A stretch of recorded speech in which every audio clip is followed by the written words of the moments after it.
Welcome to India's Legal Legacy, podcast based on real property cases resolved by our specialized team over the years. Welcome to the deep dive. We unpack complex topics, try to make them accessible. Today we're diving into India's legal legacy, and specifically the sometimes tricky world of financial rehab for non-resident Indians, or NRIs.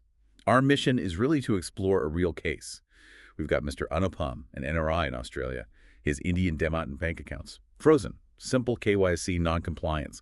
We'll look at how an expert team carefully reactivated those accounts, sorted the taxes, got his funds back to him. It really maps out a path through some complex rules. Yeah, it's a fascinating case, actually. It just shows how crucial that specialized support is when you're dealing with finances across borders. And it makes you think, doesn't it? How do you keep everything compliant, accessible when your life is split between continents? Okay, let's unpack Mr. Anupam's situation a bit more. Sure. So he's in Australia, but years ago, while in India, he'd invested in shares, had a Demat account, Indian status back then, linked to a regular Indian bank account.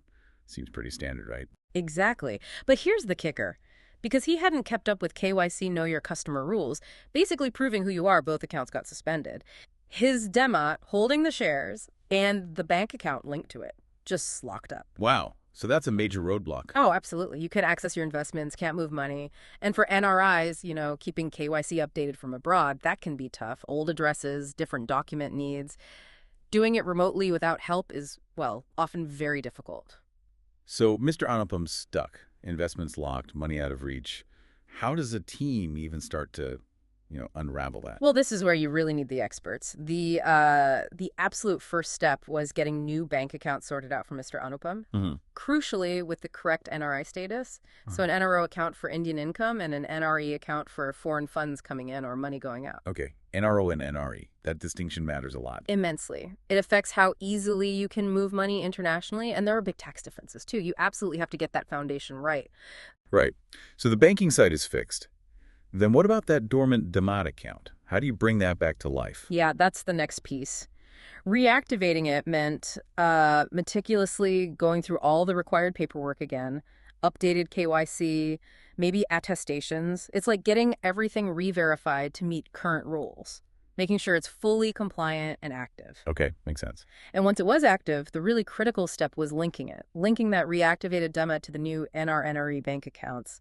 That connection finally made it possible to actually sell his shares. Ah, okay. So the sale can happen, but then you've got taxes. And actually getting the money back to Australia, that sounds like another hurdle. It definitely can be. Indian taxes for NRIs, especially capital gains, have their own rules. So a professional chartered accountant was brought in. They calculated everything, short-term, long-term gains, any tax treaties that might apply, and handled all the filing. Honestly, that's often where people get tripped up without that kind of specific expertise. So the CA handles the numbers, files the returns.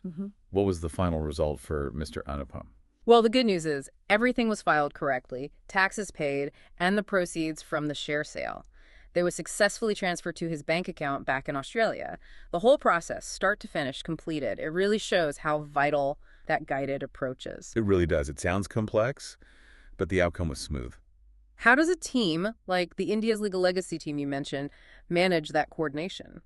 That's a great point about how these things work behind the scenes.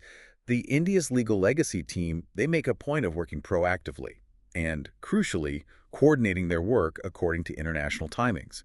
So they're aligning with the client's time zone, whether it's Australia, the U.S., wherever. That must make a huge difference, avoiding those communication lags across time zones. A massive difference. And more than that, they also make sure the client gets status updates at every key stage, every milestone.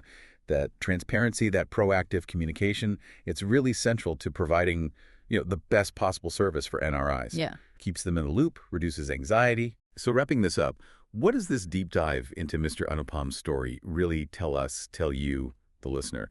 I think it clearly shows the kind of challenges NRIs face, but also the smart strategic solutions that are available for managing that financial legacy in India. Absolutely. If you zoom out, it just highlights how valuable expert guidance is. It's not only about knowing the law, it's about managing the practical things too, like international timing, solving problems before they blow up, and keeping communication clear.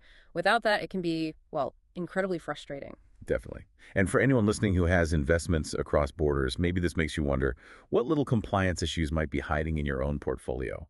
And could getting some proactive specialized support make sure your financial interests are always safe, always accessible, helping your legacy grow no matter where in the world you happen to be. If this episode helps simplify legal property matters for you, do share with someone who might benefit.